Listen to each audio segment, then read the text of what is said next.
House Ways and Means Committee member and Republican Conference Assistant Whip, Nicole Maliotakis. Congressman, thanks very much for being here this morning. You signed onto a letter with 9 other New York House Republicans calling for the president of Colombia to step down. Back in February, you also introduced legislation to strip federal funding from any colleges that blatantly allow anti-Semitism and strip student visas from foreign students who participate in these anti-Semitic protests. Tell us more.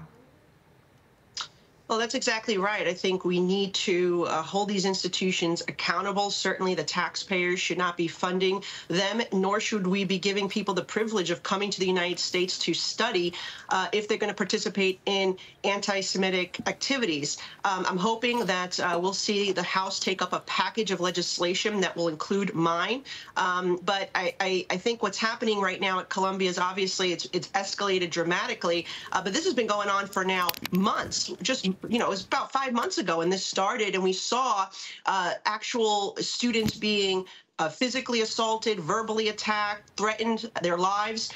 Jewish students are not safe on this campus, and the fact that this president of the institution, President Shafik, cannot keep her students safe, and they have to go to remote learning for the rest of the semester, is unacceptable. It shows that she cannot control her school, she cannot keep her students safe, and therefore she needs to resign. Should parents demand they want their tuition back? I mean, if they paid for the whole year, now we know that it's going to be virtual. They should be. They should be refunded their tuition. You don't pay tens of thousands of dollars in tuition, so that way you can learn on a computer. You're not getting the full experience that you paid for. But it also questions, what are they teaching these young people? Yeah. That is the other thing that we would like to know. So I think that it certainly is important that they take those steps to refund these students. And I would say this as well. Why should we, President Biden, why should we be paying for the student loans of anti-Semitic, pro-Hamas students? That is a good question for the president right now. That is a great point that you raised, Congresswoman. I want to get your take on who's behind this. We just spoke with one of your colleagues, Carlos Jimenez. Do you think that the Chinese Communist Party is behind this?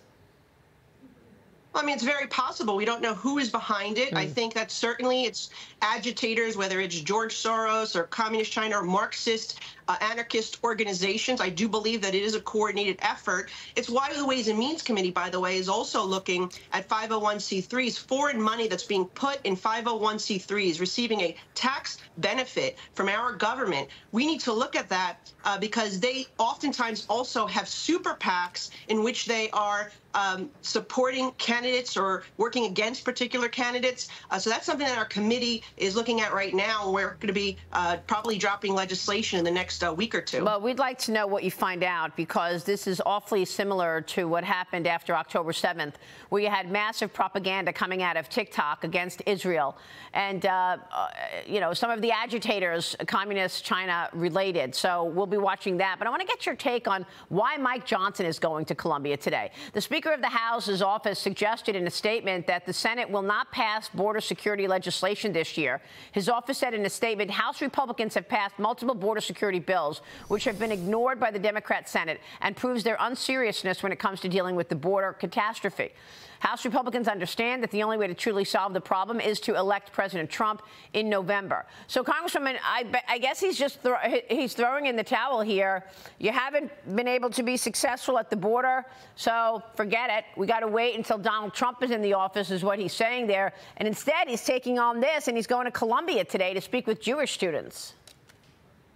Yeah, I'll be joining the speaker today at Columbia because I think it is important that we show support for these students who have their lives threatened and they feel very uncomfortable on campus. And I think he wants to also send the message that the House will be passing legislation to hold these institutions accountable. As for the border, I'm just as disappointed as you are. I think that the Ukraine funding was the last leverage the House had to force Senator Schumer to take up border provisions and also force the president to reverse some of his 60 policies. And the reality is, Maria, that, we did pass a lot of legislation, many pieces with bipartisan support, and Senator Schumer won't take any of them.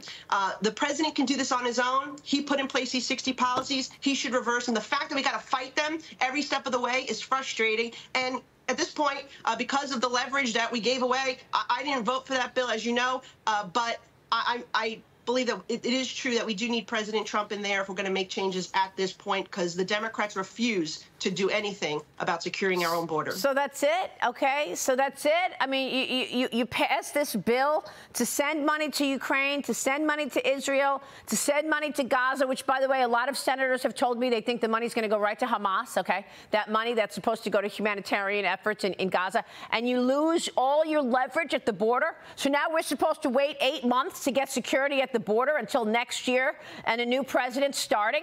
I mean, what can happen in 8 months? Let me think about it.